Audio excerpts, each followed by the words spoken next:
now joined here in our Nairobi studio by Dorine Ni-ninahazwe, AU and East Africa Director for the One campaign. Dorine, thank you so much for joining us. It's a pleasure to have you here in our studio. Now, throughout history, we've seen a number of strong women come to the fore and fight for women's rights.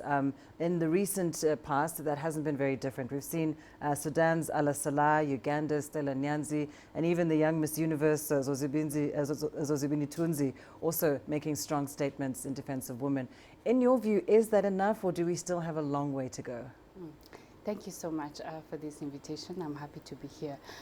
Just as you said, a lot has been done since the first Women's March in 1909 in New York, when women were demanding for equal pay, were demanding for right to vote and better working condition. We have seen that we have made a lot of progress. Women are now able to vote. Women are now able to run for political office.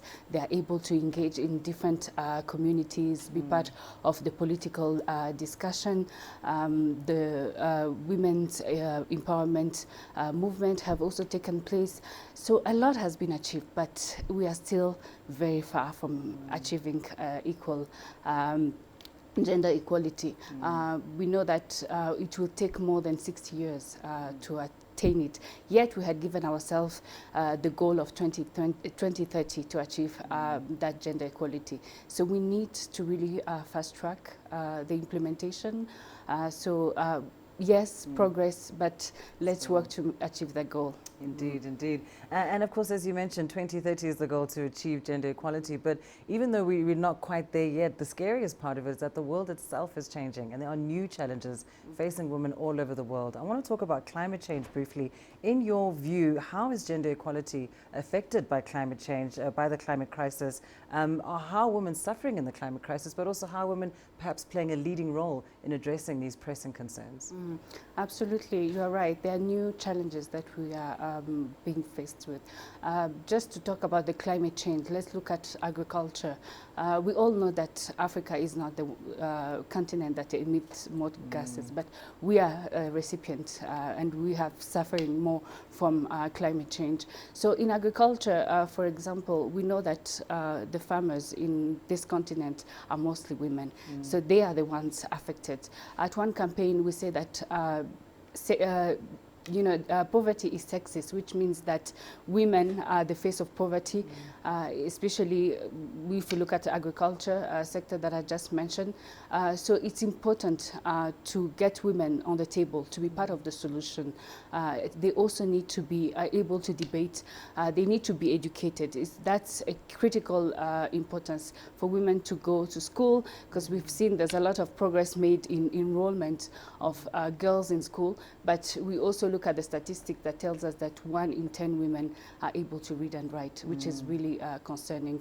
So at One campaign, we believe that agriculture is the key, component to get out of poverty, because you will not be able to fight poverty if your people are not able to feed themselves.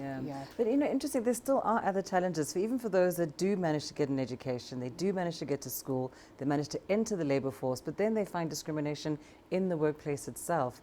We know that the discussions around the gender pay gap have been quite prominent in the recent years. Tell us more about what's happening in that regard, about discrimination against women in the workplace. Yes, so we have seen a lot of discrimination. We've heard many women come out and talk about these issues. At least we are hearing women's voices, which is really important. But then we also need to make a lot of effort to mobilize more women to demand this change, because nothing will be given to us on a silver platter. Indeed. So it's important for women to continue to educate themselves, continue to look at, the Beijing we are now celebrating Beijing plus 25 years, the platform for action. So we need to look at what needs to be done, continue to lobby our government, continue to make sure that implementation is fast track. And for that, it will take women to continue to advocate, lobby, and be at the forefront. And we are out of time, but I do want to ask you very quickly, Dorine, what your view is on lobbying, or at least bringing men into the whole conversation. What's their role in the aspect of gender equality?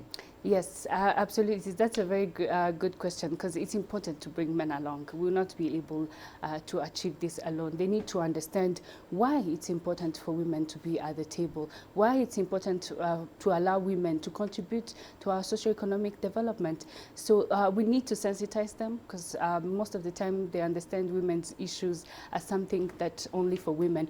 But we really need to bring them along. We need to lobby them. We need to make them understand why it's important for them to be involved. We are half of the world's population, so it only makes economic sense if we are also contributing to our socioeconomic empowerment. Indeed, indeed. Thank you so much. Thank you so much. Dorine Ni-ninahazwe from the One campaign, joining us here in studio to discuss some of the challenges that women continue to face as we mark International Women's Day.